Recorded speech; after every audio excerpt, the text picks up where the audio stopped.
What is going on, people? Welcome back to RetelFactor. Today we're looking back at the Dreamcast hidden gem, Cannon Spike.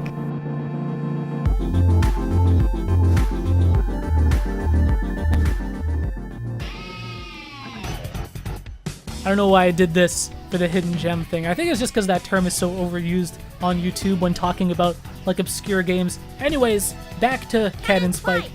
Cannon Spike is a Dreamcast game that came out in year 2000, so it's a late Dreamcast game made by Capcom. And the cool thing about it is that it stars a bunch of the classic like Capcom characters.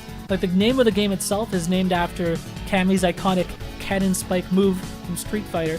And you also got characters like Charlie Nash from the Street Fighter Alpha series. You got Arthur, Mega Man is in there, BB Hood is in there from Darkstalkers, and then they got a couple original characters in there as well.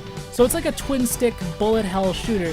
Well, I mean, we call it twin-stick shooter, that's just because that's what we're used to calling these types of games. But, I don't know if you noticed, the Dreamcast has just one stick.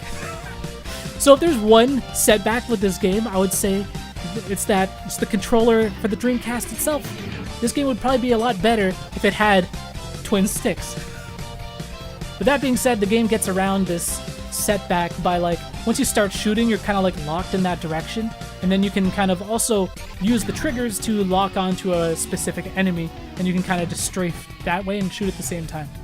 But the game is super fast, it's super difficult, even playing on like, we couldn't beat the game playing on very easy. I had the chance to play this with my friends about a month back, and we made it to the final boss on very easy. We couldn't do it. Oh, super! Take the super! Take the super! They were so... In our defense, I think playing with multiple people is actually more difficult because you guys are actually sharing the same pool of lives. And just the fact that there's two of you on screen, that's like twice the chance of getting hit. Anyways, I'm not going to defend the fact that we couldn't beat the game on very easy. But I really, really love this game. As much as I hate to use the term hidden gem, it really is a hidden gem because I don't think a lot of people know about this game. When you think about like the classic, iconic like Dreamcast games, Cannon Spike usually isn't the first game that comes to mind for most people. It's super fast-paced. There's only about 10 stages, but each one has like 2 bosses on it. The game itself is almost like a boss rush mode because you'll have like a brief period where you have to fight like a wave of enemies, but that really only lasts for like a minute, and then you fight the stage's boss. And it's not like you're progressing through a stage. Every level is basically like an arena.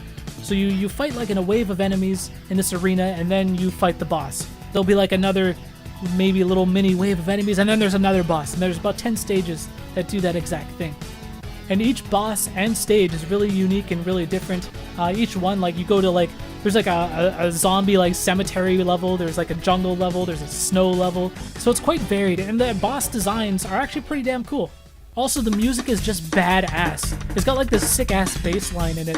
I don't know what it is about like late 90s and like early 2000s Capcom games. Their music department was fucking spot on.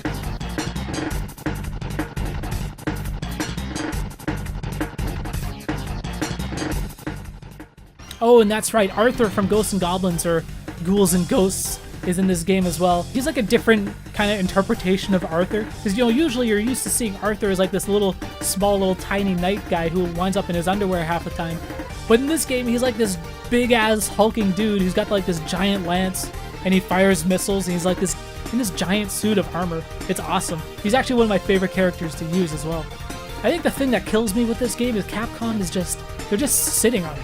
Like, there's no licensed characters in this game or anything like that. These are all Capcom-owned characters, and you know, Cannon Spike never left the Dreamcast. I think it was released in arcades for a brief period. I don't even know if it had a dedicated machine, but this is totally a game I could see Capcom release like an HD version of this game with like online multiplayer. It would be so sick. Put some leaderboards on that bitch, and you could actually have a second analog stick. This is a game that is just begging for a re-release. It kills me. And because of this, the fact that it never left the Dreamcast, and it's such a bizarre, unique, awesome game that you can't find anywhere else, because of this, the price of the disc is super high. This is like 2 episodes on Retro Runback where we're reviewing like super expensive games. Obviously, Cannon Spike not nearly as expensive as Snatcher, but it's still like over $100. If you want to get a complete copy, you're looking like $150. With games like Cannon Spike and Power Stone and all these types of awesome multiplayer games, there is a reason why the Dreamcast is so highly regarded and it's so many people's like favorite console, especially amongst people who grew up in the 90s. Anyways, that is gonna be it for this episode of Retro Runback. Just thought I would spread the word of the Dreamcast and Cannon Spike. Thank you guys so much for watching. Peace out.